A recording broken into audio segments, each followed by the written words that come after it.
अरे आप पूछो ना, मैं हर बार बोलता हूँ। आज अरे एक मिनट, वो एजेंसी वालों को भी बुला लो, नहीं तो वो बाहर। सचिन अहिर यांनी आज एक मिनिट, सगळे रोल नाही झालेत. संघटनेला एक मोठा धक्का एक मिनिट, रोल नाही झालेत. आता आता नेक्स्ट तुम्ही घेणार आहे. आम्ही रिप्लेसमेंट शोधूया. एक मोठा धक्का लाल बिल्ला आणलाय का? सचिन अहिर आपले जवळचे आमदार आज एकनाथ शिंदे यांच्याकडून उपसभापती पदाचा उमेदवारी अर्ज दाखल केलेला आहे. पहिली प्रतिक्रिया काय? पहिली प्रतिक्रिया हीच आहे जी आम्ही अनेक दिवस किंवा आता गेले 4 वर्ष आम्ही पाहतोय. जे जवळचे लोक आहेत ज्यांना सगळं काही मिळतं, हेच स्वतःच्या स्वार्थासाठी जे निघून जातात, हे आम्ही आता पाहत आलेलो. याच्यात काही नवीन नाही, धक्का बसण्यासारखं काही नाही. तसं पाहिलं तर वरळी असेल, पूर्ण शिवडी वगैरे, हा पूर्ण पट्टा हा बालेकिल्ला होता आणि अजूनही आहे. जी मतं आम्हाला मिळत आलेली आहेत इतिहासिक आपण पाहिलं असेल, जे काही आधीपासून आत्तापर्यंत जो प्रवास आहे, हा बालेकिल्ला अजूनही राहिलेला आहे आणि आमचं तिकडचं काम बोलतं. म्हणून कोणी येण्यानी कोणी जाण्यानी धक्का काही बसत नाही. पण एकच दुर्दैवाचं आहे की ज्यांना आम्ही सगळं काही दिलं, जवळ होते. बरं, ही एक व्यक्ती अशी नाही की आदित्य ठाकरे भेटतच नाही, ते बोलूच नाही शकत, कारण परवा पण आम्ही पुण्यातून एकत्र चालू. हे सगळं जरी खरं असलं तरी प्रश्न हाच येतो की अजून काय पाहिजे तुम्हाला, अजून किती ओरबडणार. म्हणजे स्वतः आमदार आहेत, जी प्रभाग समिती तिथे मी त्यांच्याच मुलीला NGOच्या जे काही कोटा असतो त्याच्यातून प्रभाग समिती दिलेली आहे. भावाला मी BSCची समिती दिलेली आहे. भारतीय कामगार सेनेत पद आहे, शिवसेनेत उपनेता पद आहे. एवढं सगळं होऊन देखील BSC तर आहेच, BSCचे याच्यावर युनियनचे अध्यक्ष आहेत. मग अजून तुम्हाला काय पाहिजे हा एक प्रश्न पडतोच. म्हणजे आम्ही काही कमी दिलं का?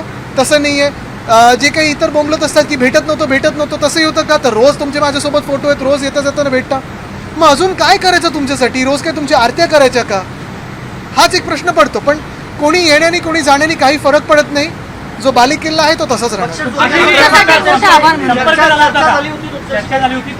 अरे परवा पुण्यावर येताना आमची सखोल चर्चा, कुठे कुठे काय काय करायला पाहिजे, काय परिस्थिती आहे. पण एक निश्चित होतं, थोडं मनात नैराश्य होतंच की आता लोकशाहीचं कसं होणार, लढणार कसं, असं तसं हे सगळं होतं की आता पुढे काय होणार, संविधानच बदलत आहेत.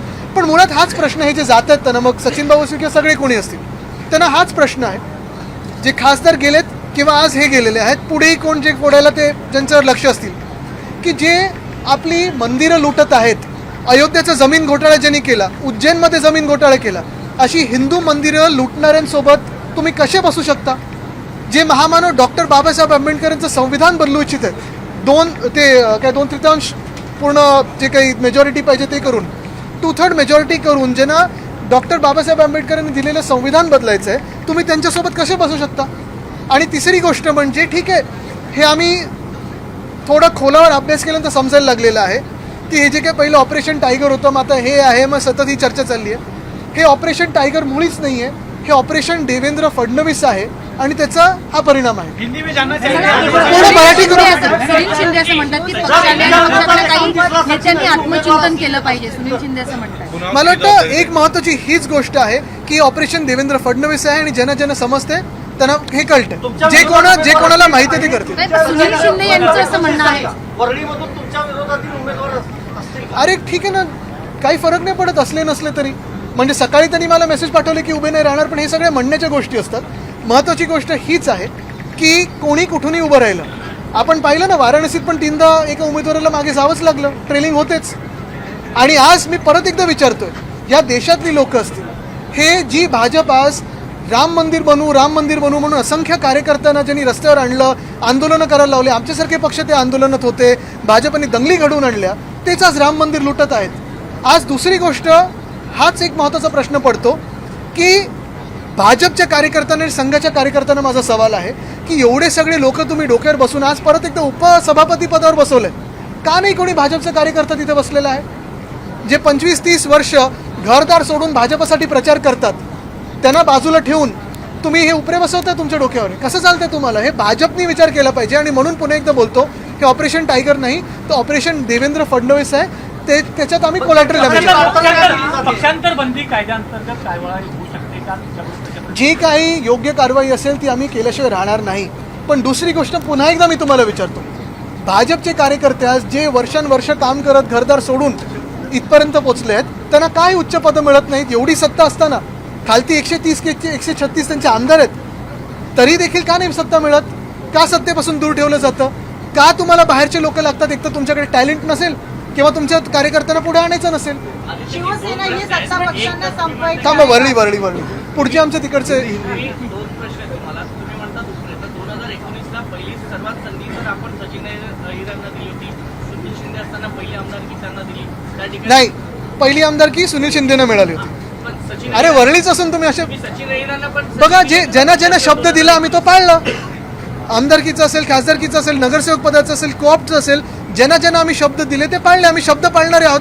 तुमच्याकडून ती निष्ठा तुम्ही पाळते की नाही हा तुमचा प्रश्न आहे, तो आमचा प्रॉब्लेम नाही आहे. आम्ही जे शब्द देतो ते आम्ही पाळतो. तुम्ही जो आम्हाला शब्द दिला होता निष्ठेचा किंवा सोबत राहण्याचा या परिस्थितीमध्ये तुम्ही पाळला नाही, तुम्ही त्या वचनाला जगू नाही शकलात, हा तुमचा प्रश्न आहे. सुनील शिंदे सुद्धा नाराज असल्याचे दिसतंय. अरे तुम्हाला ते कानात सांगतात का? आता त्यांनी प्रतिक्रिया दिलेली आहे. त्यांनी आता प्रतिक्रिया दिली आहे. केली जाते पंतप्रधान पदासाठीची काळजी का घेतली जाते? निश्चितपणे काळजी आहे. जर काल पण उद्धव साहेबांनी सांगितलेलं आहे की जर एखादी मराठी व्यक्ती पंतप्रधान बनत असेल तर त्यांचे पंख छाटण्याचं काम चालू आहे. तसं आपण पाहिलं असेल तर नितीन गडकरीजींचे पंख छाटले नाहीत का? शिवराज सिंग चौहान खूप चांगले मुख्यमंत्री होते, वरच्या कॅबिनेटमध्ये घेऊन शांत केलंच ना त्यांना.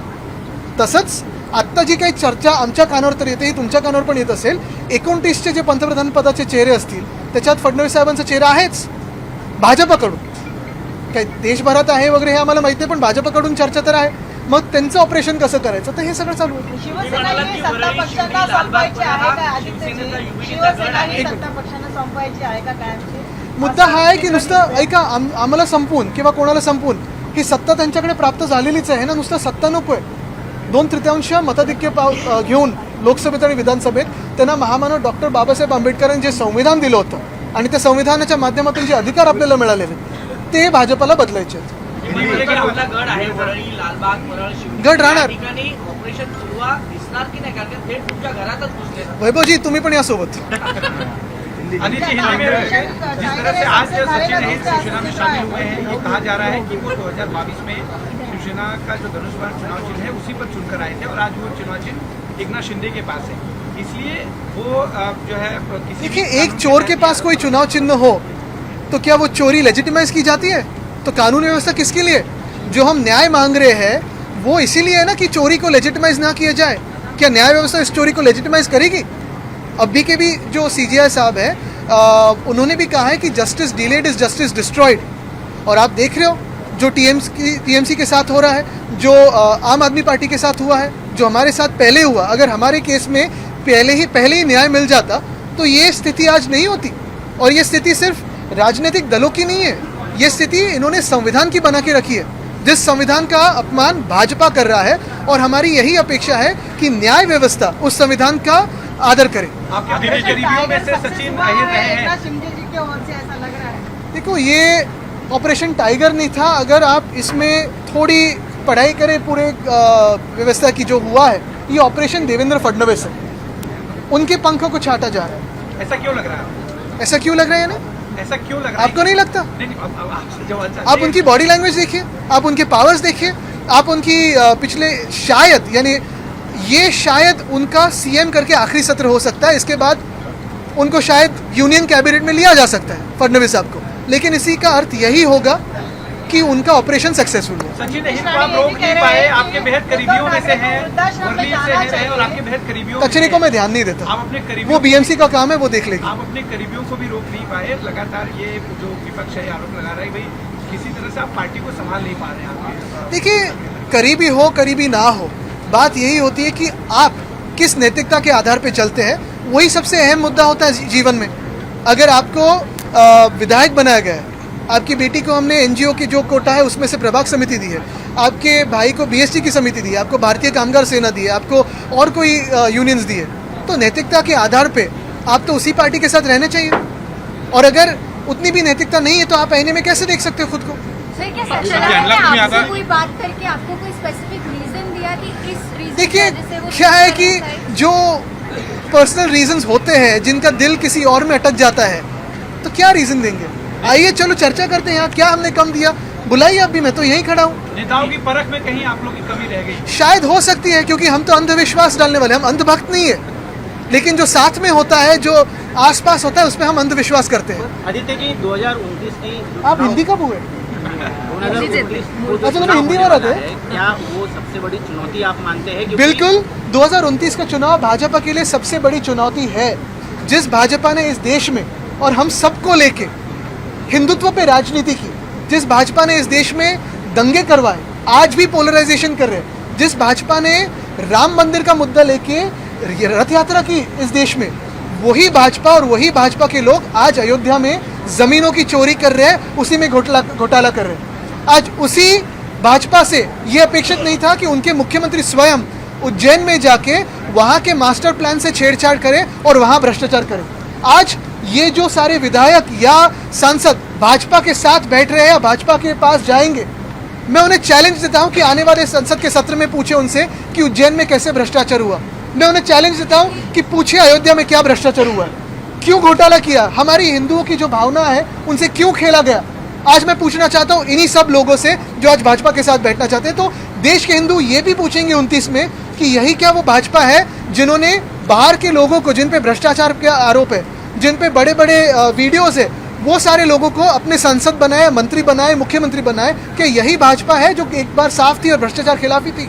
क्या यही भाजपा है जो खुद को हिंदुत्ववादी कहलाती थी, जिसने आज अयोध्या में जब घोटाला हुआ, भ्रष्टाचार हुआ, कोई सवाल नहीं पूछना दिया, और उज्जैन में भी जो भ्रष्टाचार हुआ है तो मुख्यमंत्री नहीं बदल रहे? तो भाजपा के लिए सबसे बड़ी चुनौती रहेगी। क्या आदित्य ठाकरे 2029 में वर्ली विधानसभा से फिर एक बार चुनाव लड़ेंगे? आप जहां से बोलो वहीं से लड़ूंगी। बनारस से हो तो बनारस से लड़ूंगी। लड़ने में क्या है, जीतेंगे भी क्योंकि ये हमारा गढ़ है। और आप देखोगे देश में परिवर्तन 29 में होगा। जिन्होंने अयोध्या में भ्रष्टाचार किया है, जिन्होंने उज्जैन में भ्रष्टाचार किया है, उन्हें ये देश की जनता स्वीकारेगी नहीं।